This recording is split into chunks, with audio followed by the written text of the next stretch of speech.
My name is Quinn, and for 28 years, I was the black sheep of my family. Invisible at every holiday dinner, every wedding, every family gathering, while my cousins were praised for their mediocre achievements. I could have cured cancer, and they'd still ask when I was getting a real job.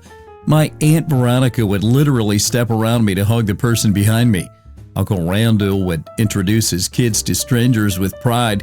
This is my nephew Theo, the doctor, and my daughter Ava, the lawyer. His chest puffed up, his eyes sliding past me like I was furniture, even though I was standing right there, holding a bottle of expensive wine I'd brought as a hostess gift.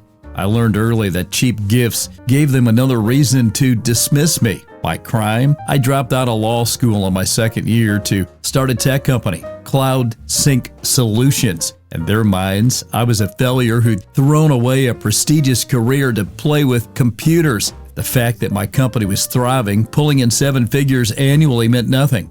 I wasn't a lawyer, a doctor, or banker, so I didn't exist in their carefully constructed social hierarchy. Quinn's going through a phase, they'd say. My mother would say to relatives who asked about my absence from family functions, he'll come to his senses and finish law school. This was 7 years after I'd signed my first $1 million client contract. I stopped trying after my college graduation. I'd earned my master's in computer science while working full-time, maintaining a 4.0 GPA despite pulling 60-hour weeks between my startup and coursework. When I shared the news in the family group chat, a photo of me in my cap and gown, and went silent. Radio silence for 3 days. Meanwhile, when my cousin Finn got promoted to assistant manager at a coffee shop, a job paying $12 an hour, it generated 47 congratulations, 3 celebration dinner invitations, and a group gift of a gold watch for the successful businessman. The irony wasn't lost on me. I was employing 15 people at that point. At Christmas dinners, I sat at the kids' table. Despite being 28 and older than half the adults present, my spot was permanently between my 7-year-old second cousin and the high chair. At weddings, I wasn't included in family photos. They'd ask me to step aside for just the family shots, as if my DNA had been revoked. "Could you grab this for us?" they'd say, handing me their phones like I was a hired photographer. During conversations, they'd talk around me like I was a ghost, discussing my life in the third person while I stood right there, nursing a beer, wondering why I'd driven 3 hours for this humiliation. "Whatever happened to Quinn?" Aunt Veronica would ask my mother, as if I wasn't sitting 3 feet away at the same dinner table. "Oh, he's still doing that computer thing," Mom would reply, waving her hands like she was shooing a fly, playing around with websites or something. My website thing had just landed a contract with a Fortune 500 company, but why let facts interfere with a good narrative? The worst part? I kept showing up, some pathetic part of me, hoping something would change. That maybe this time they'd ask about my life with genuine interest. That maybe this time they'd treat me like I belonged. It never happened. And grandmother Iris died. I was the only one who visited her weekly at Sunset Manor, a sprawling care facility that smelled of disinfectant and broken dreams. Every Tuesday at 6 p.m., I'd walk through those automatic doors with a small cooler of homemade chocolate chip cookies, her favorite recipe, the one she taught me when I was 12, spending summers at her house. The staff knew me by name. "Quinn's here for Miss Patterson," they'd announce over the intercom, genuine warmth in their voices. The nurses would update me on her condition, ask about my business, remember details about my life that my own family had forgotten. Meanwhile, the rest of the family treated grandmother Iris like a chore. Aunt Veronica visited twice in 5 years, both times to ask about updating her will. Uncle Randall sent flowers on her birthday but couldn't remember which grandson was which during their brief phone calls. "Tell me about Quinn's company again," she'd say during our chess game, her weathered hands moving pieces with surprised precision. I'd explain it all: client acquisition strategies, severe infrastructure, the upcoming expansion into mobile applications. Her eyes would light up with genuine interest, asking follow-up questions that showed she was listening, actually processing what I told her. "You know what she'd say?" leaning back in her recliner while I sat up the chessboard. "I built the family construction business from nothing back in 1952. Started with your grandfather and a pickup truck. Everyone said I couldn't run a construction company." She smiled, a mischievous glint in her eye. "Proved them wrong, didn't I? Made more money than any of their husbands ever did." These weren't stories she shared with anyone else. During family gatherings, she'd sit quietly in the corner while everyone else dominated conversations about their achievements. But with me, she'd talk for hours about building the business, the early struggles, the satisfaction of proving doubters wrong. "You remind me of myself at your age," she'd tell me, capturing my bishop with her knight. "Too stubborn to quit, too smart to fail." She was sharp as a tack until the end, remembering intricate details about my business strategies that my own parents never bothered to learn. When I landed my biggest contract, a 3-year deal worth $2.4 million, she was the only family member who understood what it meant. "That's empire building money," she said, gripping my hand with surprising strength. "Don't let anyone convince you it's not." When she passed, I was the one holding her hand. The rest of the family was at Cousin Theo's engagement party, an event I hadn't been invited to, despite living in the same city and helping Theo get his country club membership through a business connection. I found out about her death through a text from my mother. "Mom passed this afternoon. Funeral arrangements TBD." No phone call, no personal conversation, just a group text, like announcing a change in dinner plans. When the lawyer called with a will rating, I almost didn't go. Another family event where I'd be treated like hired help, expected to sit in the back and keep quiet while the adults handled important business. But something urgent in Attorney Morrison's voice made me change my mind. "Mr. Patterson specifically requested your presence," he'd said. "It was very clear you needed to be there." The entire family packed into Morrison and Associates like vultures circling fresh roadkill. The law office was all mahogany and leather, the kind of old money establishment that made you whisper automatically. Aunt Veronica brought a leather portfolio with color-coded tabs and a calculator for quick math. Uncle Randall was discussing property tax implications with his wife, wondering whether to sell the mansion immediately or rent it out for passive income. Cousin Ava was Googling luxury cars, favoriting BMWs and Mercedes with the assumption she'd soon have the down payment. They'd all assumed grandmother Iris would divide everything equally among her children and grandchildren. The estate was worth nearly $20 million. The sprawling Victorian mansion worth $2.3 million, the diversified investment portfolio worth $4.1 million, and the family construction business worth $12 million and change. Even split 12 ways, everyone would walk away millionaires. I sat in the back corner, invisible as always, watching them count money that wasn't theirs, yet while pretending to care about the woman who died to make it available. Attorney Morrison cleared his throat and began reading in his practiced monotone. "I, Iris Elizabeth Patterson, being of sound mind and body, do hereby declare this to be my last will and testament." Standard legal language followed: revocation of previous wills, appointments of executors, the usual boilerplate that makes lawyers rich and families poor. Then came the meat of it. "To my beloved family, I leave you exactly what you gave me in my final years." Confused murmurs ripped through the room. Aunt Veronica stopped taking notes. Uncle Randall looked up from his tax calculations. "To my daughter Veronica, who visited me twice in 5 years and forgot my last 3 birthdays, I leave my disappointment and best wishes for your future endeavors." The room went dead silent. You could hear the air conditioning humming, the secretary typing in the next office, the distant sound of traffic below. Aunt Veronica's face went white. "There has to be a mistake," she stammered. Morrison continued without missing a beat. "To my son Randall, who sent flowers once a year but couldn't remember which grandchildren belonged to which parents during our phone conversation, I leave you my profound sadness at your choice and hope you learn the value of presence over presence." Uncle Randall started to object, but Morrison held up a hand.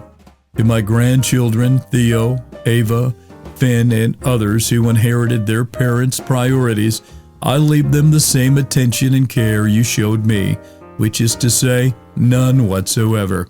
The silence was deafening now. Several family members were openly gaping.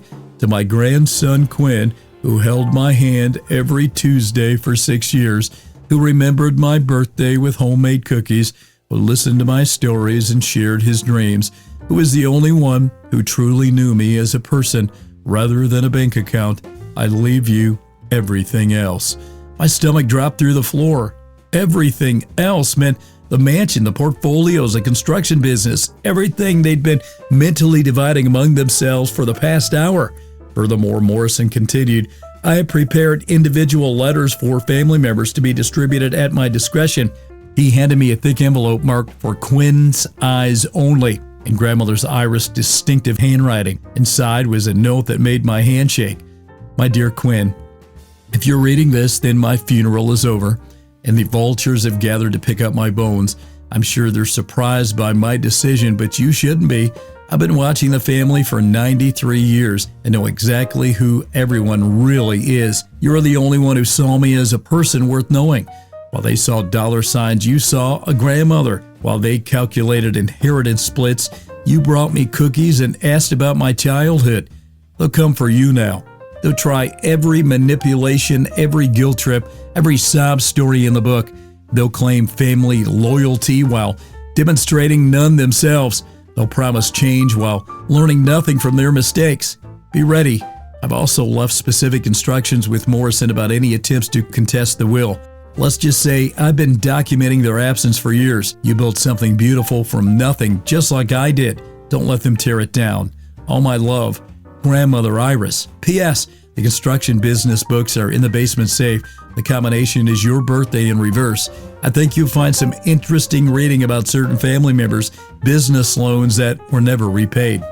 The room exploded. This is ridiculous! Aunt Veronica shrieked, her composure cracking like old paint. Mother was clearly not in her right mind. We'll contest this. Uncle Randall's face turned an alarming shade of red. This is elder abuse, pure and simple. Cousin Theo was texting someone, probably his lawyer friend from law school. Ava was crying actual tears. Impressive, since I'd never seen her cry over anything that didn't affect her bank balance. Through the chaos, Morrison sat calmly, letting them exhaust themselves with threats and accusations. Finally, when the shouting died down, he spoke. Miss Patterson anticipated this reaction. She's prepared additional documentation. He opened the file folder and spread its contents across the desk. Medical evaluations, cognitive assessments, psychiatric consultations. Your mother underwent extensive mental competency testing over the past 6 months. Every evaluation confirmed she was completely sound mind when she made these decisions. She also requested that I inform you of the following. He put on the reading glasses. Any attempt to contest this will shall result in immediate release of certain family financial records that Miss Patterson maintained over the years. These include documentation of unpaid loans, questionable business practices, and tax irregularities that might interest the Internal Revenue Service. The room went silent again, but this was a different kind of silent. The silence of people realizing they'd been outmaneuvered by someone they'd underestimated. She wouldn't have, Veronica whispered. She was a businesswoman for 70 years, Morrison replied. She kept excellent records. And just like that, the fight went out of them.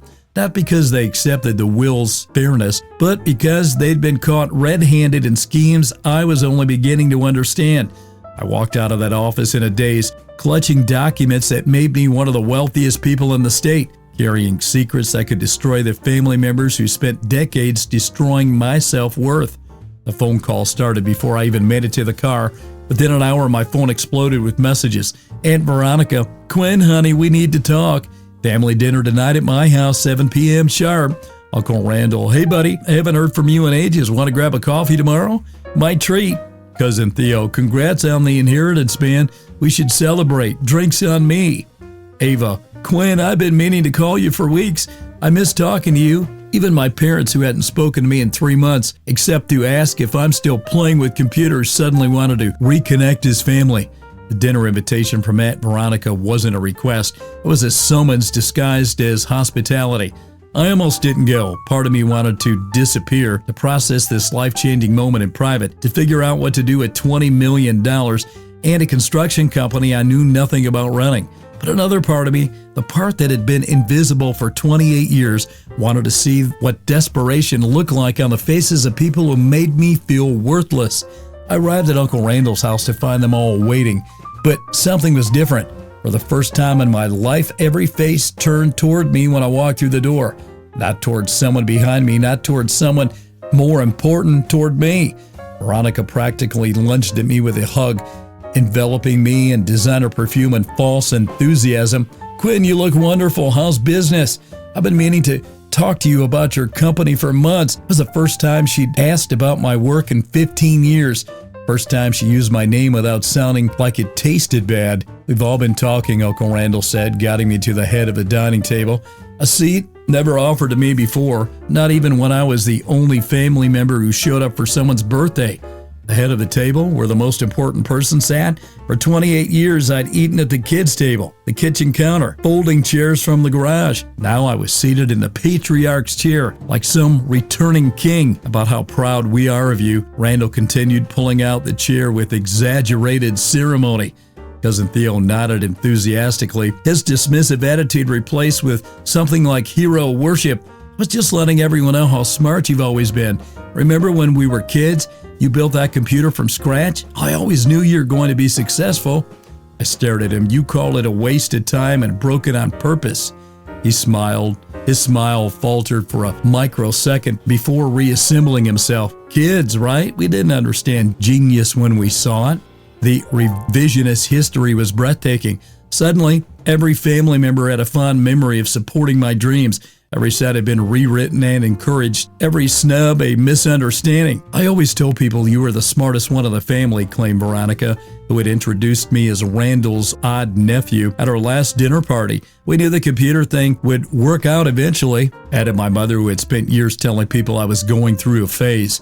The conversation continued like this for an hour, a complete rewriting of 28 years of family history, presented with straight faces and earnest voices. But I could see the calculation behind their eyes, the way they measured each word for maximum impact. That wasn't remorse, it was strategy. "Thing is," Aunt Veronica said carefully, setting down her wine glass and leaning forward with practiced concern, "we're worried about you handling such a large inheritance alone. It's a tremendous responsibility." "Overwhelming," agreed Uncle Randall. "Life-changing money requires careful management," added Theo. "We want to help." "Families should stick together," said Ava, pulling out a folder that looked suspiciously prepared in advance. "Maybe we could form a family trust," she suggested, spreading documents across the table. "Pool the inheritance for everyone's benefit. Share the responsibility and rewards." There it was, the real reason for this sudden family reunion. They spent the afternoon with lawyers and financial advisors, figuring out how to get their hands on money that legally belonged to me.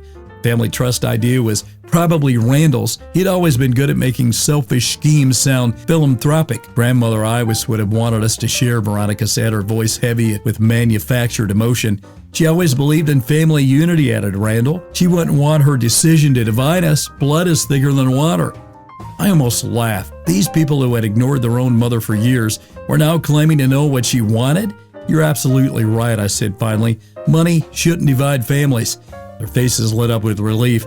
Victory was within reach. "In fact," I continued, "I've learned so much about family this week. I pulled out my phone and opened a voice memo app I've been using for years to record conversations, originally to review later and figure out what I was doing wrong in social situations. Turned out I wasn't doing anything wrong at all. For instance, I said I learned that Aunt Veronica called me a basement-dwelling loser who'll never amount to anything just last Christmas. Would you like to hear the recording?" Her face went pale. A wine glass slipped from her hand, shattering on the hardwood floor. Or Uncle Randall's theory that I'm probably autistic because I don't understand social cues and can't take a hint. I have that one too. He started to stammer, his confident demeanor crackling like ice in spring.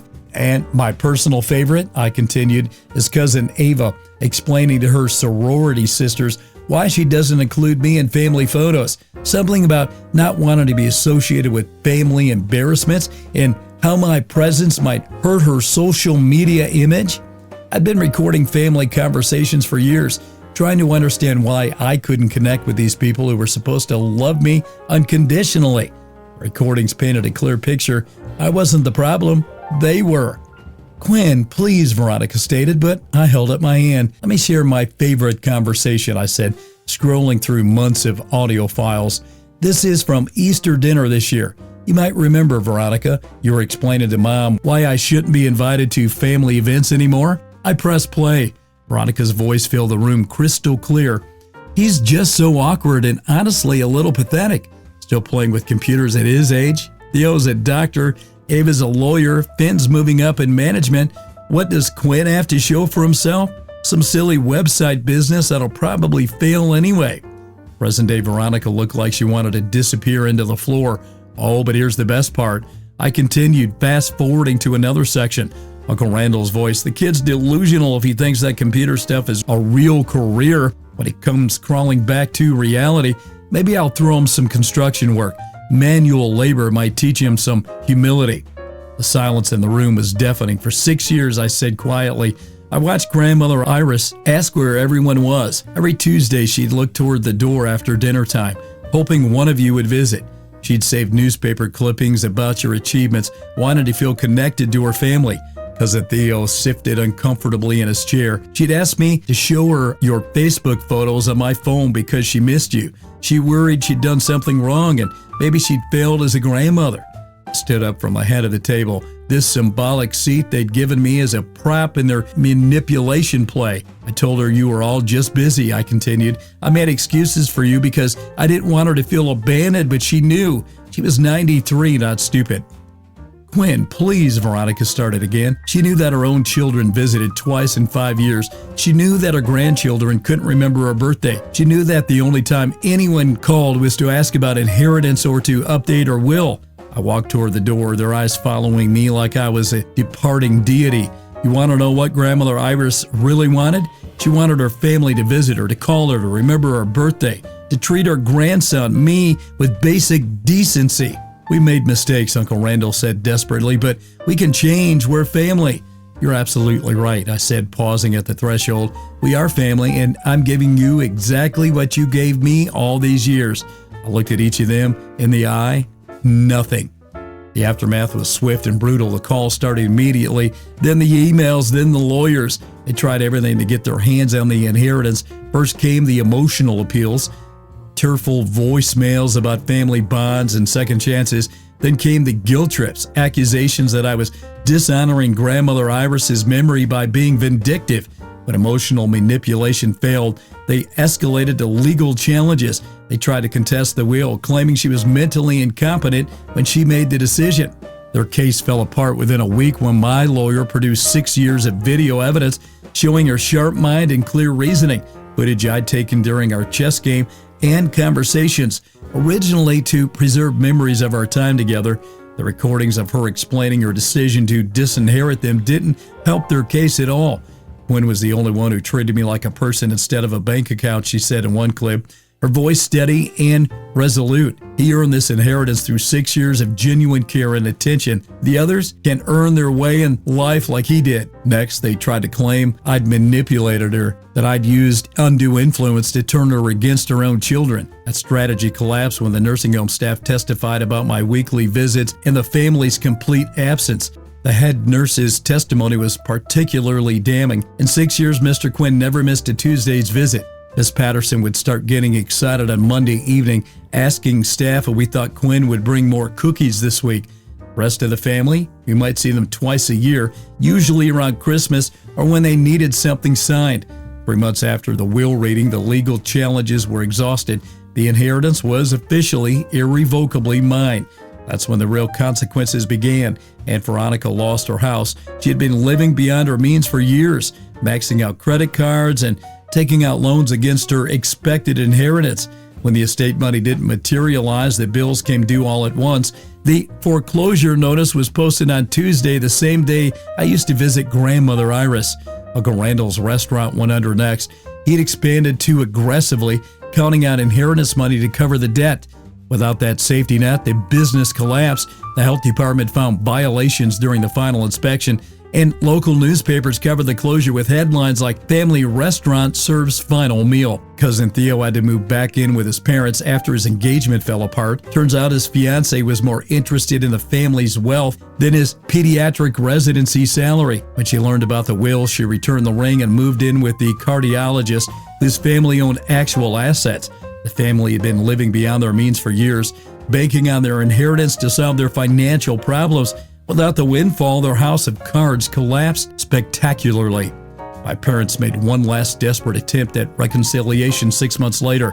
Showed up at my house, the sleek downtown space I had leased after moving my company out of my home garage. With tears in their eyes and rehearsed speeches about family healing. "We love you," Mom said, her voice trembling with her genuine emotion or practiced manipulation.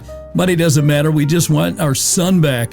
"That's beautiful," I replied, not looking up from the financial report on my desk. "I started my business when I needed emotional support during my divorce." Dad cleared his throat, straightened his tie, like he was preparing for a business presentation. "We weren't perfect parents, Quinn, but we can start over. Family is forever." "You're right," I said, finally meeting his eyes. "You can start over, just like when I stopped expecting anything from this family."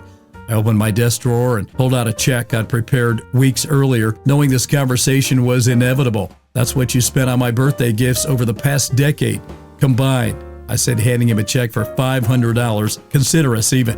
The look on his face was priceless, a mixture of shock, hurt, and the dawning realization that their son was no longer the pushover they'd raised. A year later, I ran into Cousin Ava at a coffee shop downtown. She looked terrible, exhausted, stressed, wearing clothes that had been seen its better days. Gone were the designer handbags and manicured nails. She was working 3 jobs to pay off credit card debt, living in a studio apartment that cost more than she could afford. Gwen said quietly when she spotted me in line, "I know I don't deserve to ask, but can we talk? Really talk?" I studied her face, looking for the manipulation I'd grown accustomed to, the calculated expression that had defined every family interaction for 28 years.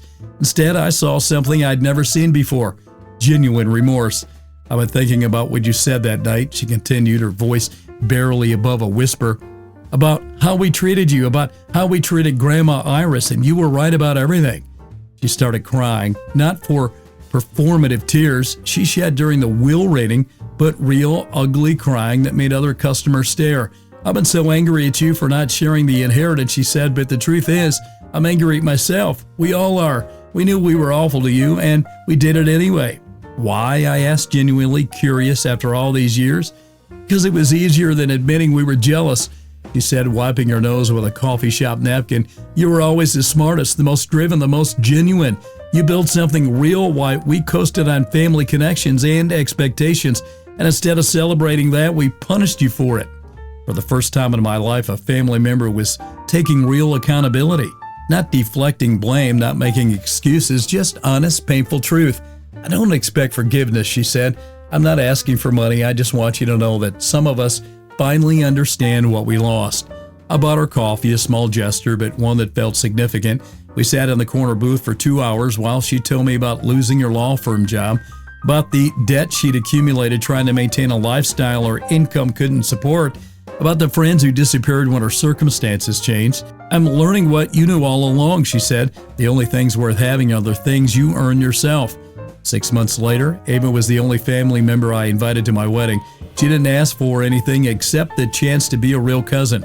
She helped plan the reception, gave a speech about how proud she was of the man I'd become, despite the family's treatment, and never once mentioned money or inheritance or the past. The rest of the family saw the wedding photos on social media. Uncle Randall commented with congratulations and a subtle hint about his ongoing financial struggles. I deleted the comment about responding. Cousin Theo sent a long private message explaining how he'd always supported me and hoped we could rebuild our relationship. I read it once and archived it without reply. My parents didn't reach out at all, which was probably for the best. 3 years later, I'm running a nonprofit foundation in Grandmother Iris's name, funding technology education for underprivileged kids who remind me of myself at that age, smart, driven, but lacking family support and financial resources. The construction business has expanded into 3 new markets under professional management. I kept it running, not because I needed the money, but because Grandmother Iris built it from nothing, and I refused to let her life's work die with her. The mansion had been converted into a community center, offering after-school programs, job training, and small business development courses. There's a plaque by the front door, Iris Patterson Community Center, where everyone belongs. Sometimes I wonder if I should have been more forgiving, if I should have given them a second chance, shared the wealth, tried to rebuild those family relationships. Then I remember Tuesday evenings with Grandma Iris, holding her hand while she asked why her family had forgotten her. And I know I made the right choice.